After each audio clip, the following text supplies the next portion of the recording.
Welcome to Unleashed, where MMA icon and power wrestling titan Dan the Beast Severn and Eric Carroll deliver a knockout punch of raw, unfiltered talk. Unleashed. Gear up. Gear up. It's beast mode. Well, Matt Hughes, I know you as an amateur wrestler. I know you as an MMA guy. I know, that you went to, was it Iowa University that you wrestled at? Eastern Illinois. Eastern Illinois, okay. But you have a brother too, right? That's close to age? A twin brother. Twin brother, yes. Eastern Illinois. He's 5 minutes. He's 5 minutes. Younger. I see. 5 minutes younger. Twin. Wow. Was Mark in MMA as well? I know he was in wrestling. I know He was in both, but I overshadowed him on both. Okay, but did you grow up on a farm, right? We sure did. Okay, big farm. I mean, was that your father's main? It was my dad's source of income, but it was only like 1,200 acres. Wow, yeah. I grew up on a little 120 acre farm. That's what I grew up on too. So you're going up at 1,200 acres. I can't even imagine. It was so tractors, getting up really early in the morning, getting your chores done, all that kind of lifestyle. Yeah. It was good for me because I never told a coach, no, you do what you're told. And it was good for my dad because when we were born, he had two Hebrew slaves. Just did whatever he said.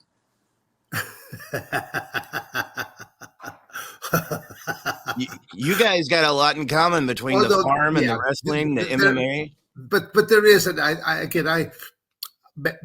talk about the pros of being involved. First off, growing up on a farm, the work ethic that it gives you in the first place, because you have to rise up before anybody else is rising up. You've got to get your chores done before you get taken care of, and then once you get taken care of, then you either got to go catch the school bus, or when you're finally old enough to drive, you get to drive to school and stuff like that. But it was nothing special for me to drive to school because I had to drive the farm truck to school, and the farm truck was so beat up that you had to climb into the passenger side, because if you open up the driver's side, the door would probably fall off, So we did the same thing.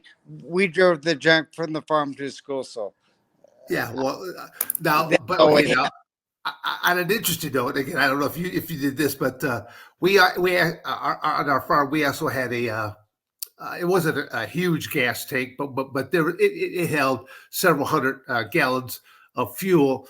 But we always would pull up the tractors to our little fuel pump and we fill it up. But if we were a little low on gas and the old truck, we'd back the old truck up there every now and then too to fill that up. But my father would get after us for that. He's like, "Oh no, that's for the tractors." Even though the truck would use the same fuels, but if our pockets were a bit tight, we'd back up there and get that and hope that Pops would never find out.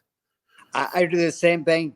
I put red fuel in my truck all the time, but just when you have it, you use it. Oh, see, again, just hearing all this stuff. I mean, honestly, we could have been neighbors in the same area, because identical. When it came to like you had crops, but did you also have all animals, all types of animals? We had about 80 head of cattle and about 20 head of hogs and about 15 horses. Okay, horses. Now that's why horses? I'm curious about that, but because it was we never had horses. My mom and sister like to ride. Oh, so would they do that in 4-H? Would they do 4-H type of things at the fairs, or? I think Beth did 4-H, but I didn't care much about horses. Oh, yeah. Well, I mean, it was again, our farm, we had the cows, the chickens, the pigs, the geese, rabbits, you name it, we had it. But you learn real quick in farm life, you don't give it pet names because sooner or later they're going to end up on your table. Yes, exactly. I'm curious, Matt, what was a typical day on the farm like for you? Your chores? What time would you wake up? We'll wake up sometime in the early morning, and whatever my dad needed done. If we were kind of nothing to do, he took us to other farms to help other farmers. So uh, now I love helping people. That's awesome, man. So that was pretty typical back where you lived. The farmers all helped each other. Correct. And Dad had 2 boys, so we worked a lot for people. And in the summertime, we would put up hay, and that was a fun job. Out with 5 or 6 other boys, just throwing hay bales around. But yes, I love baling hay, but I did not want to be the guy that was up in the barn. I love that because I like being hot and sweaty, and that yeah. Okay, but that just so I understand why that is because it's so hot up in there. It's like a hot box, and you get all this little chafe and stuff like that off of the bales of hay that stick it to you, stuff like that. So you're getting itchy and stuff like that. You got all that stuff on you because you really don't want to wear a shirt, but at the same time you need to wear a shirt because all this stuff just sticking to you. And we were fortunate. We actually had a couple creeks that ran through our property. So usually after a day of baling hay, we would go down and just jump in the creek and just to cool off and just get the most of the junk off of us. We jump in our pond, so we did the same thing. Okay, well, it's this is actually very, very enjoyable because, like I said, I'm doing it here right now, just reminiscing from the same farm life that I grew up with. Matt did the exact same thing, but sports, like, did you start wrestling in high school, junior high? When did you start wrestling? High school. High school. I mean, but would you not say that sports was like a great outlet for you? It was, and I didn't know I was going to be good at it. I just always like to compete. Yeah. No, it was sports was just a huge outlet. But again, let's relate both together when you have sports with the farm life. By the time you don't come home right after school normally. You either have a practice you have to go to, or you have a away match that you have to go to, and it doesn't matter how late you get home. You still have to go out and do those chores. Yes, and wrestling we're good for us because in wrestling time not planting or harvesting. It's kind of dead in the winter. So it was a great time for me being a wrestler. Yeah, I can say other than, again, taking care of the animals, again, feeding and watering the animals, as my father always used to say, Matt, you like to eat? He goes, so do the animals 2 times a day, in the morning and when you get home. But when you get home would be, maybe after a dual meet, maybe after an all-day tournament on a Saturday that you're going. It might not be till midnight that you're out there still watering, feeding the cattle and pigs and stuff like that, but you still got to feed them. Yes. Our family was like a team. When someone wasn't around, someone else picked up the slack. Oh, okay. I'm curious, Matt, how did the farm life and that structure that you had there, how did that play into your later career into wrestling and MMA? Just gave me a great work ethic, and one thing you learn from my dad is you don't say no about anything. So I never told a coach no. Just do what you're told. Yeah, I can understand that. What about you, Dan? Would you say the same thing? No. I mean, it literally, Matt could probably answer all my questions of the exact same thing. It was there's no different. I had one older brother, and then I'm son number 2 on the totem pole. So it just came down to, because a lot of times when people say, well, which one are you? I'm just going, son number 2. That's all I would go by. So number 2.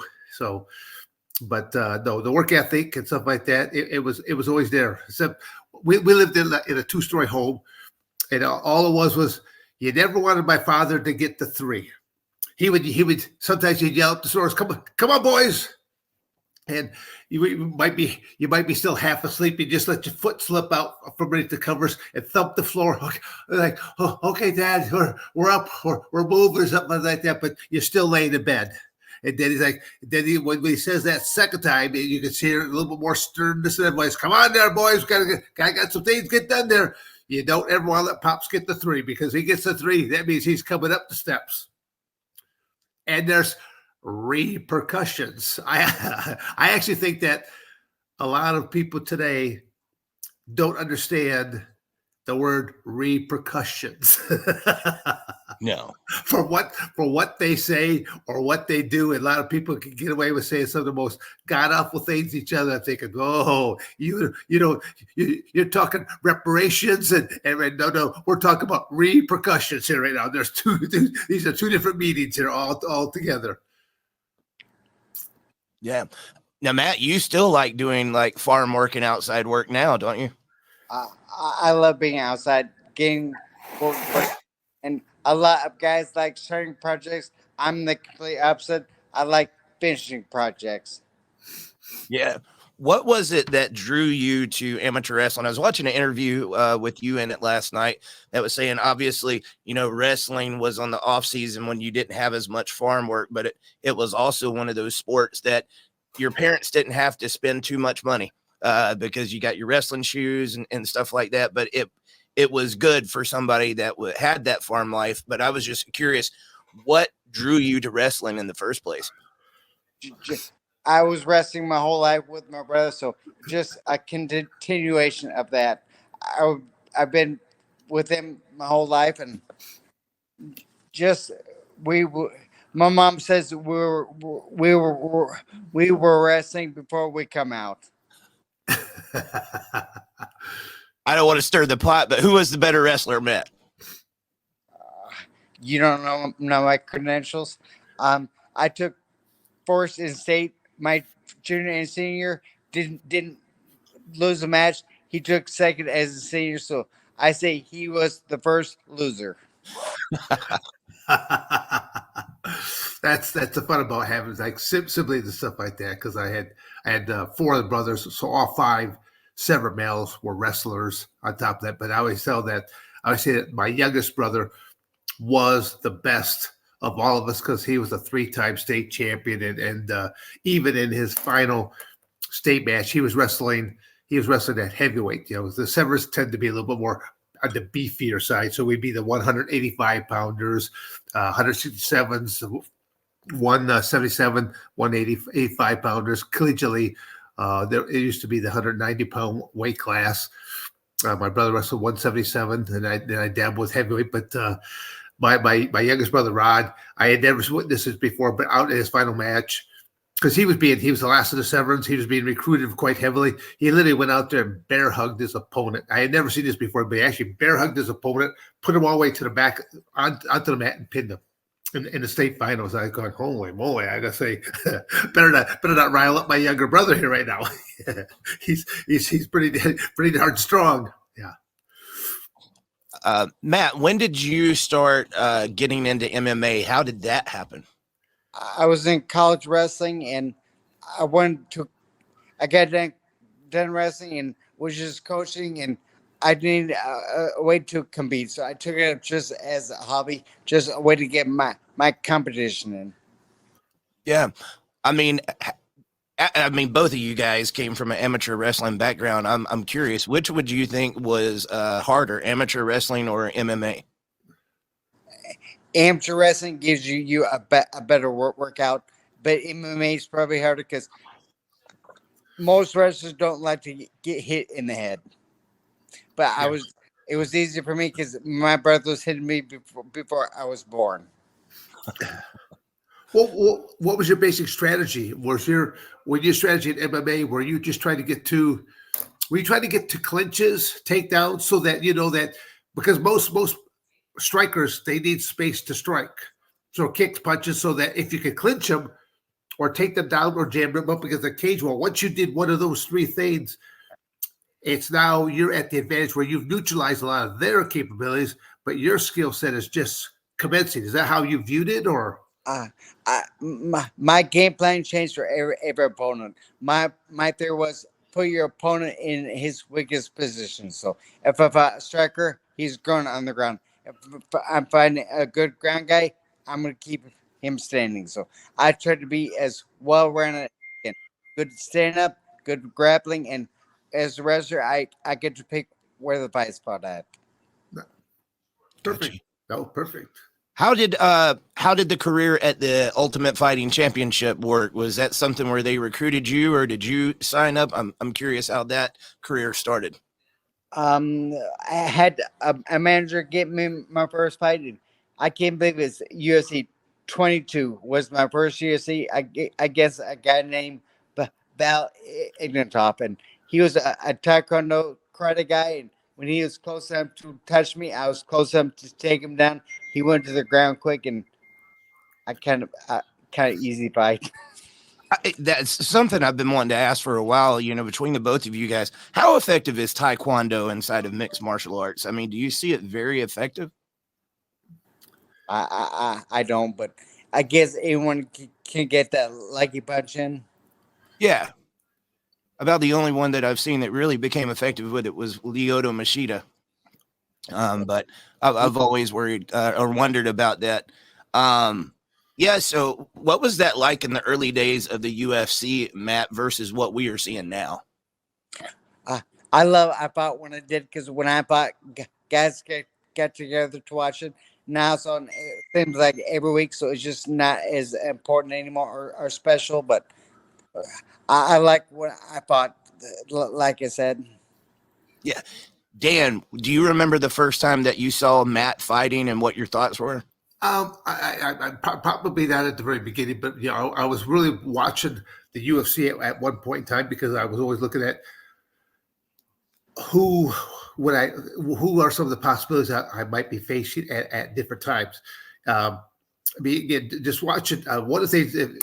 Correct me if I'm wrong there. One of the things that Matt used to do, you used to pick your opponent up. You might be over around somewhere on the periphery of the by the fence, stuff like that. But you almost had like this signature of picking your opponent up and bringing them right back dead center to that cage and like pile driving them into that ground. It's like going, no, I'm going to beat you, but I'm going to beat you right out here in the center of the cage. I did that a lot, but most times when I pick people up, I dump them in front of my corner so I can hear my corner, and he's so far away from his corner that he does have those people. So I try to put people in my corner so it is in my advantage. Yes. I did the exact same thing right there. It's kind of going, I want to keep him away from his corner just for same strategy. So whoever I'm fighting, he can't really hear his, and then I have actually not only can I hear my guys, I can actually see them. It's kind of like you're down there, but you can still look up there, and you can see your guys, and they're giving you like some ideas of how much time has passed and how much time is left, and all kinds of stuff like that. So it was again that's same type of strategy that I was doing. So it's kind of interesting just to see the same thought process with that. Especially, bring to your corner, take them out of their elements, and put them into the strengths of your elements. What preoccupies your time nowadays? What is it that you do now, Matt? I got a couple of jobs. I like to be busy, so I have a township. I go in the summertime. I mow dishes all day. In the wintertime, I push snow. But I've got another guy who's got a trencher, so he digs water lines and stuff like that. I got another boss that has a good machine, so he puts gutters on houses. So, like I said, I like to be busy. Yeah, no. Again, I think that's cool. It's just again, I like the fact that okay, if you're working with the county, yeah, mow during the summertime, spring, summer, fall, and then come wintertime, you push the snow. So again, it's just staying busy all the time. No, that's great. I kind of live the lifestyle a little bit of a snowbird. I'm in Michigan for spring, summer, fall. Then I get out of Dodge for winter months. I come out to Arizona but I still travel practically every weekend somewhere doing something. But I've had to take a little bit of time off. This is what's called double corporal tunnel surgery, just because I was having some problems with the hands and a lot of tingling and really interruption of sleep. So I just had that done just a few days ago, and later today, I get to finally take off the bandages for the first time. So I'm looking forward to that. Good luck. Yeah, no, it's well. Matt, how old are you now? I'm 50. 50. So again, it's like you're at that AARP was right there with that for your birthday card. You get something from the AARP. It'll be like, happy birthday, senior citizen. It's the birthday card you never want to receive, but you get it at 50 years of age, and it's kind of like going, oh wow! It's like now I get my discounts at the local Denny's if I want to go and have a cup of coffee or something like that. It's like whoop-de-doo-dah. I'd rather have my youth and vitality as opposed to great. I get a discount at breakfast. So I keep bringing up things that you guys got in common, but another one is Matt. You have been taking stem cell treatments, or am I wrong on that? I could have swore I saw something about you using stem cell treatments. You did from BioAccelerator in Columbia, the country. So, what's the best thing that happened for me after my wreck? Yeah. What differences did you see with that, Matt, after getting those stem cells? After I got stem cell, the first thing before stem cell, I couldn't walk downstairs without grabbing the handrail with both hands. And after stem cell, I could walk downstairs like a normal person. Yeah, I mean, you did. Again, correct me if I'm wrong, but did they not induce you to like a coma for? I forget how long that you were in a coma for, so your body could heal up right after the. After my wreck, I was in a coma 19 days. Yeah. So again, I just the fact that what you went through there, and then going down and having, I think they hit you with all kinds of stem cells in the process, and then you're back to doing all that you're doing. I mean, it's actually a miracle, really, it is. So I say I'm proof there's a God, because He's always taking care of me. Yep. So Matt, talking about that, how long has it been since the accident? My accident was June 16, 2017. 2007. Do you remember that when it went down? You don't remember anything. And they say that's very common with my brain accident. You forget the whole day. So the doctor said I had the worst brain injury possible. Jeez, man. I know that had to be rough. What was that like, waking up out of it? Did you have amnesia a little bit? Did you remember like the months leading up to it? I knew nothing about what happened. I woke up in a hospital room and I just had no idea what was going on. I knew I was messed up because I was attached to about every machine around me. What was that like, waking up and seeing that? I just had so many questions. Yeah. I remember seeing a couple of different pictures that were posted of you at the time that it was, I mean, just like you said, everything that you could possibly think of, Matt was hooked up to, and he was basically kind of asleep in his coma state right there. But the fact that he came out of it and he's doing all what he's doing today, I mean, again, that is definitely a miracle, and you gotta thank a lot of different people, and especially the man above for watching out for you. And one thing about it, I couldn't talk really, but a nurse kept taking me out of the hospital for lunch. And I was really scratching my head thinking, why is this nurse taking me out of the hospital for lunch? So I couldn't talk, but I could pat my shoulder. And when I pat my shoulder, they give me earphones. So one day we're outside, she's pushing me, and I pat my shoulder and I text, who are you and why you keep taking me out of the hospital for lunch? She took the phone back. She stopped the wheelchair. She come in front of me and she said, I'm your wife and I'm taking you out because I want a better lunch. So I tapped my shoulder again. I said, let me see your ID. Just I didn't believe her, but I had no idea that was my wife. Wow. Oh man, that is definitely a miracle. What was like? How long was it? After the accident, that you started getting a little bit more physical, being able to get in the gym. Probably a year A year. after that. I got home. I finally got home. Probably 6 months after the wreck, and then a year after that, I started getting coordinated enough to do exercises. Now, did you remember anything about your MMA career or any of that? Was that still with you? That was Okay. that didn't leave, but I have old memories like as a kid that I remember, but there's a lot I don't remember of my kind of current life. Yeah. I mean, so 7 years now that we're going on with this, is there still improvements that you're seeing as time goes by? Uh, I'm improving every day. Yeah, I can see that. I can see that. The bio accelerator. Now, Dan, I know you had stem cell treatments as well. Was that with the same company? Yeah, exact same company. So that I don't have again the same type of story that Matt has or whatsoever, but it was again quite the experience just heading down to Columbia and going through and just because they educated me as to a lot of the other previous athletes and that they came from, especially people from your same industry. So again, I heard a lot of things about what Matt had gone through and some of the improvements that he saw off of it. So I was going down there for a primarily for a hip there, but at the same token, at like most old athletes, you got more problems. It's just one thing, just being such an active competitor and all things that you did, shoulders were kind of bothering me a little bit there. Your back kind of bothering you, and you've been torqued on your neck almost your entire life. So,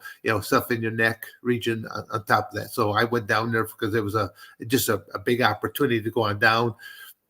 I just don't have the same type of story to have shared with everyone that Matt had. So. Well, now I'll tell you, the people that are watching right now, medical or disclaimer that we're not medical professionals or anything like that, but I'm just asking a question because I'm curious.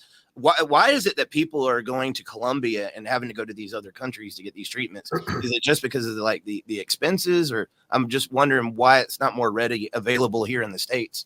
Go ahead there, Matt. What in the States, the pharmaceutical companies wouldn't you say so that they don't want stem cell coming in here, so you get much better quality in Colombia, and they have pure embryos, and they're from donated embryos from childbirth. They're not from aborted babies. They're from donated embryos from, like I said, a childbirth. So they are good stuff. And for me, they put it right in my spine, like an epidural, and it went straight to my brain to help my brain get better. Now they give me some through my vein, but I think the good stuff is in my spine. What was life like before the stem cell treatments, Matt? Just kind of a robot. You really don't know what's going on. And stem cells been so good for my brain. I've got better memory now, and I talk better now. Before I couldn't talk worth a crap. Gotcha. I want to talk about the current MMA product from you guys. Matt, who would be the number one fighter, your favorite fighter nowadays that you watch? I really don't even watch it. Well, that was my other question. Yeah, go ahead. I feel like now these boys fight for a paycheck. I fought because I like beating people up. So just I don't see the same thing. So I really don't even watch it much anymore.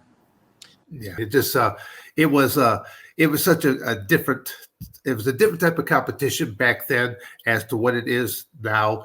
I mean, it's kudos to the athletes because the athletes have come full circle to where You've got people that might have started off in that grappling sector, but they can strike with some of the best of the strikers today.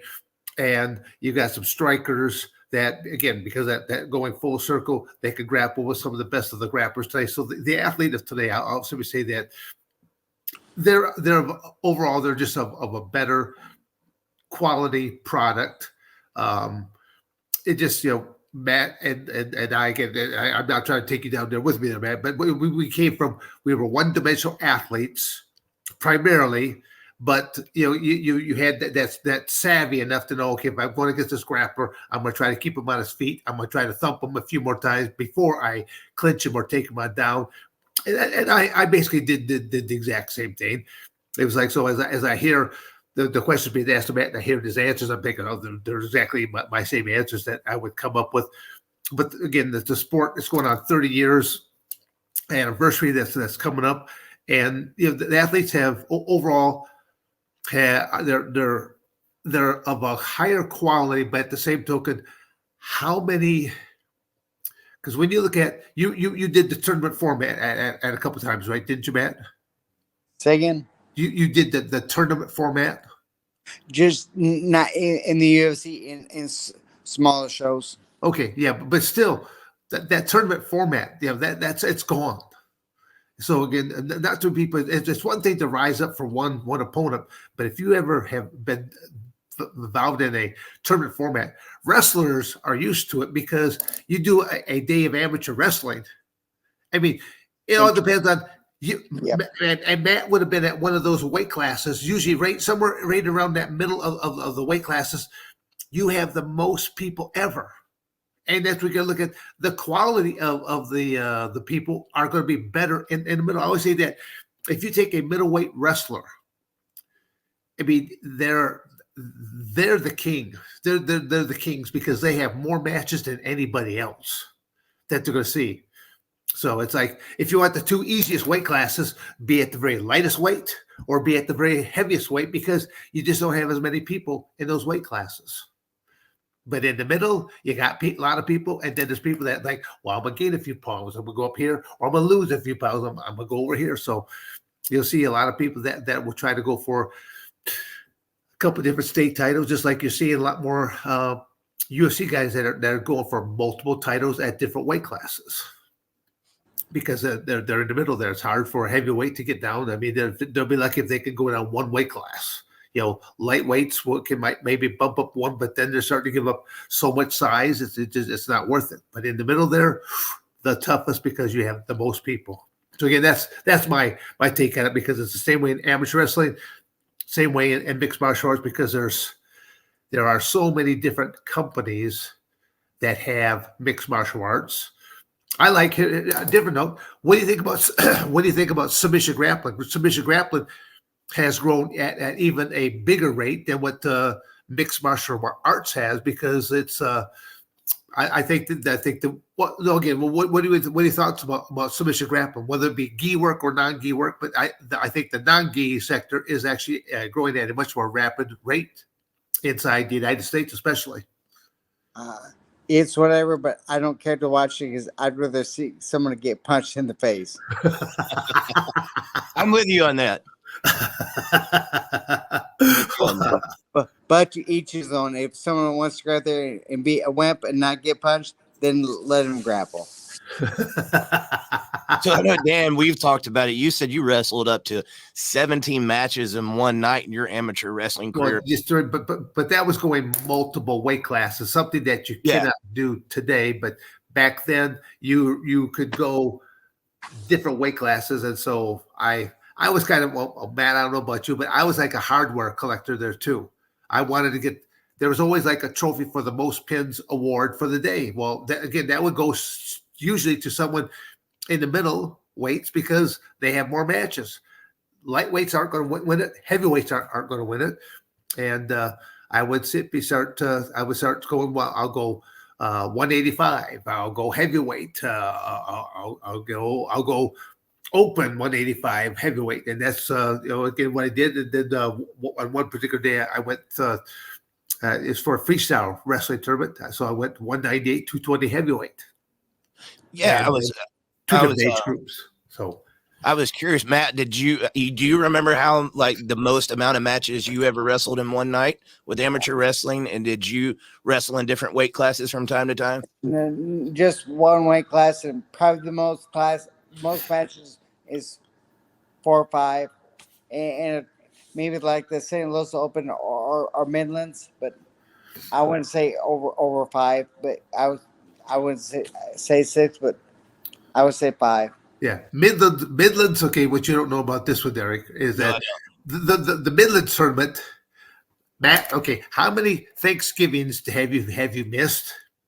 How many Christmas dinners have you missed because of the sport of amateur wrestling? Many, but that's fine. So now when I go to Christmas or Thanksgiving, I don't care about eating much food. Yeah, well, but that's where you have to miss, because the Midlands is one of those. It's just right after Christmas, and so it's one of those things that, you know, a wrestler, he can't go nuts on Thanksgiving. He can't go nuts on Christmas because there's weight classes that have to be made. So it's it's tough, you know, when you look at giving up your food and that, and that's where I think that's why I always say that if you have a good solid wrestling foundation, you're going to do well in mixed martial arts.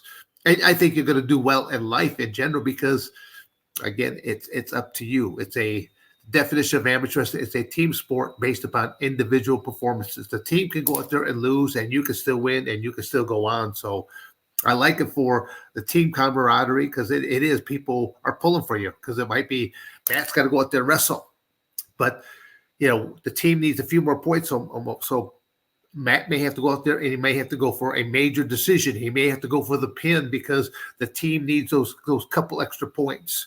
And a lot of times a dual meet will come down to a 1 point margin, that because you did that extra in that match, that your team prevails. That's one of the things I do like about the sport. I was actually very fortunate. My high school wrestling coach was he was so technical in his mind, not as a coach that could teach you wonderful takedowns, stuff like that, but he was a strategist in knowing that when he went into a dual meet or he went into a tournament, he simply knew which weight class had to rise to the occasion. To where one of my stories I like to regale is that even in my freshman year, my goal was simply just to try to make varsity, because no freshman had ever made varsity before. So I made varsity, but I made varsity at the heavyweight weight class. I was no heavyweight. I literally weighed around 165 pounds. I lost like about 10 pounds easily. At first I was at 155, but I did a challenge match. When you start going as a freshman, you start going up against sophomore, juniors, and seniors. Those 1, 2, 3 years of physical maturity and skill maturity, they were destroying me, to where I just kept going up. I challenged the heavyweight. And my high school coach probably should not even allow the match, because I was weighing about 155 pounds. But he allowed me to do it because he saw that look of determination. And the heavyweight fell down. I fell on top, pinned him. So I ended up winning my thing. But you know, the whole reason even telling the story is, when it came down to the conference meet, it boiled down to my match. If Dan Severn gets pinned, we'll lose the conference championship. So literally for a 6-minute match, I had to go out there and take my beating. I didn't win. I got on my back. I counted in amateur, they call it counting the lights in that gymnasium. And I mean, I counted them lights over and over and over again. I mean, it was a lopsided score, probably 20 something. The heavyweight scored against me to my 3 or 4 points that he gave me, because he let me go to try to hit me with another headlock to try to pin me on the mat. So it was I took a physical beating and I was broken. But when that final buzzer rang, I didn't get pinned. Montrose High School won their conference championship. All these upperclassmen are come out there grabbing me, my ragged, bad, beaten up body, and they're like thanking me and stuff like that. But at the same time, I was like going, oof. That was like one of those things that I still remember in my mind, because I don't want to be on that receiving end. Matt, how much jiu-jitsu experience did you have when you got into mixed martial arts? My first fight, I really had none, but my referee was Pat Miletich. So Pat said, "Come to my gym. I'm gonna make you a champion." Of course, I thought he's blowing smoke, but he made me who I am today. Now, Absolutely. Matt's a Love good Matt. guy. You had most, but there's Matt, but then there's also who's the other gentleman that between uh, between Pat and there was one other gentleman that you guys at one point in time you had the most UFC champions than any other organization. Um, Me, Jens Pulver, Tim Sylvia, Dave Manning come down and train. Rich Franklin come over and train with us. So we had about everyone. Yeah, no, there was at one point in time there was just such between Pat and Monty Cox. I think there was two different people that were like managers, and because I think there was some kind of rule that you can only have so many different athletes. But between the two of them, they're all out of the same area. They're all doing the same workout with each other. But you guys had like the mecca of so many champions and just great people working out with. I mean that had to be an interesting room to be in and just to survive in.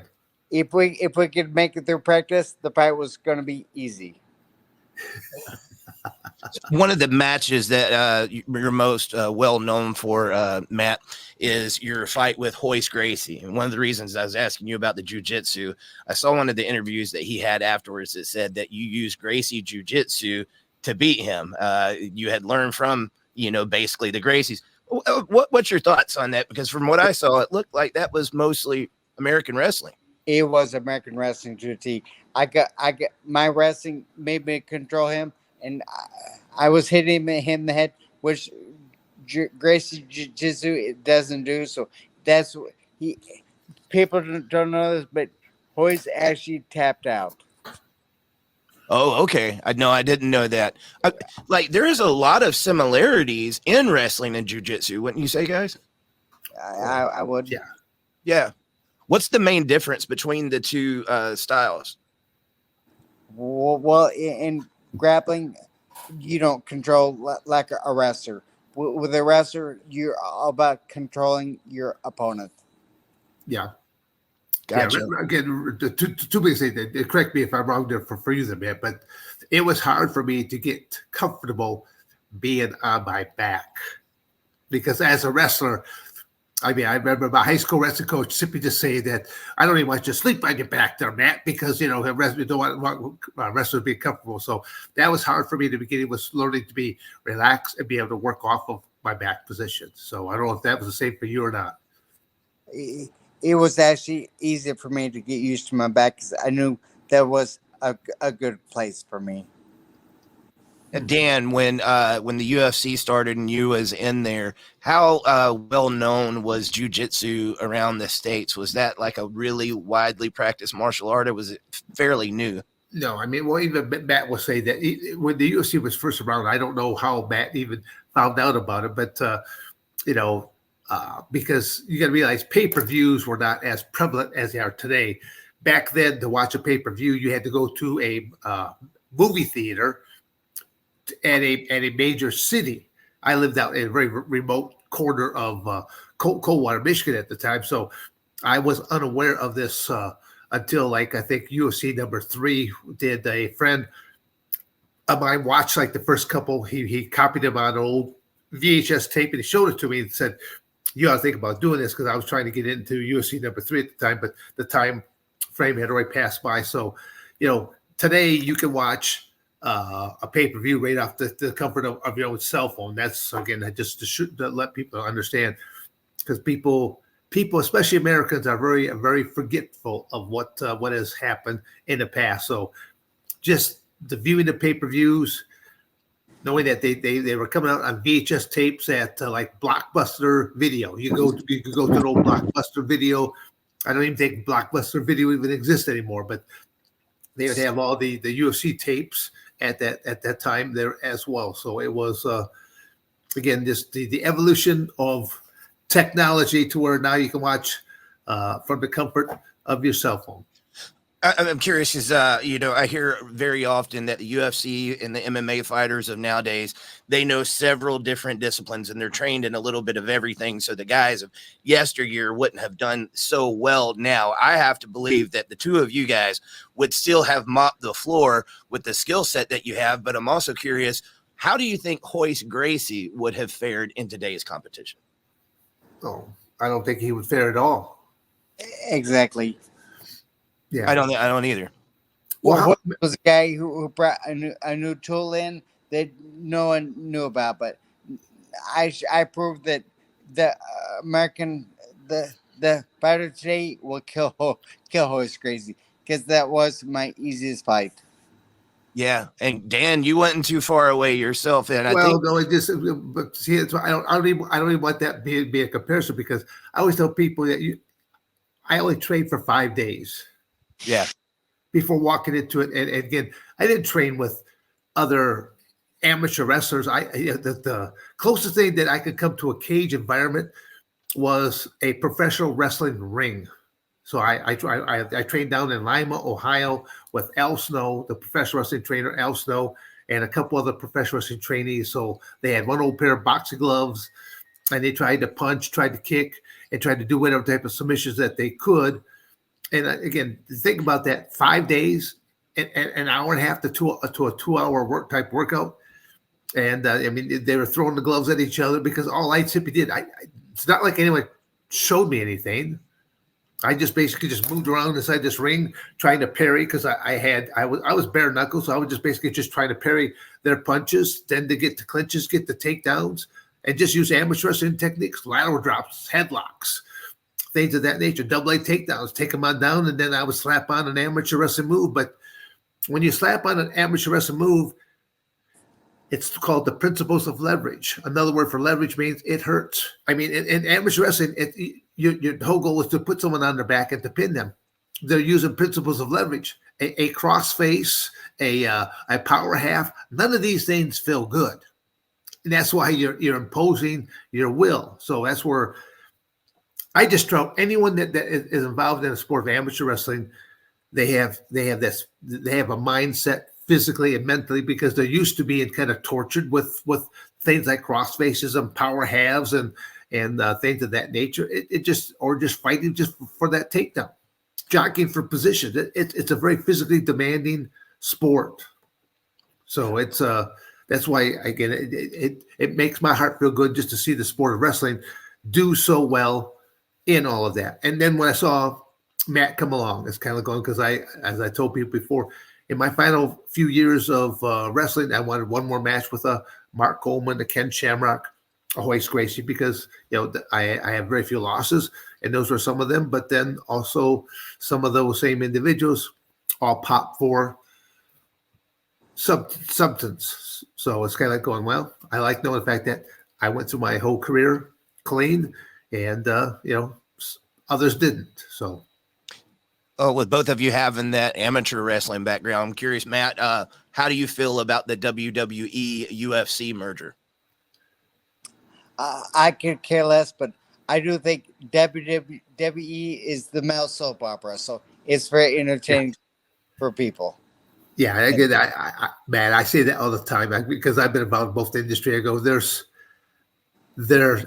it's almost ironic that you have two different industries so differently apart from each other that have come underneath that same umbrella. Just like there's the UFC and then there's the WWE. Don't ever get the two confused with each other because there's a vast difference between the two of them. Anybody can be a champion in professional wrestling because follow the script. That's all you got to do is follow the script. One of the things I like about you, Matt, I mean, with your history here, you could probably just do these events and never have to do this regular everyday work, but you enjoy doing that. You enjoy doing the hard work and just being a regular guy. I'm curious with you now, how much do you miss your former career in the mixed martial arts, or is it not a big thing to you anymore? It's not a big thing, but I miss walking in the gym twice a day with my buddies. That's what I miss the most. Yeah. Because is it because of that camaraderie that you had with them? Yeah. Yeah. How often do you train now? I train once a day back at home. I just weights, but I have some buddies who get together to grapple, so I grapple with them too. I was just about to ask you about that. If you're doing any rolling or grappling. Yeah. What about social media? So just so if people want to follow what you're up to there, Matt. I mean, do you have any social media that you like to put out there?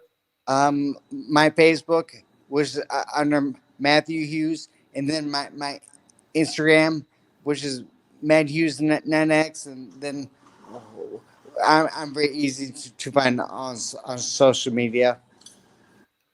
Awesome, man. Do you have any projects or anything coming up that you need to promote? No, I don't. Just living life one day at a time, man. I love it, brother.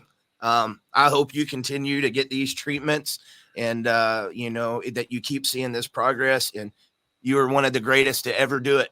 So I appreciate you coming and doing this today. No, Matt, again, we're like brothers from the same type of background. No, it's I know Matt's going to do just fine. He'll continue to improve because he'll never give up. That just is the thing about that wrestler type of mentality. Because I always say that if you want to make the United States a better country, have more young people go into the sport of amateur wrestling, because it will teach you.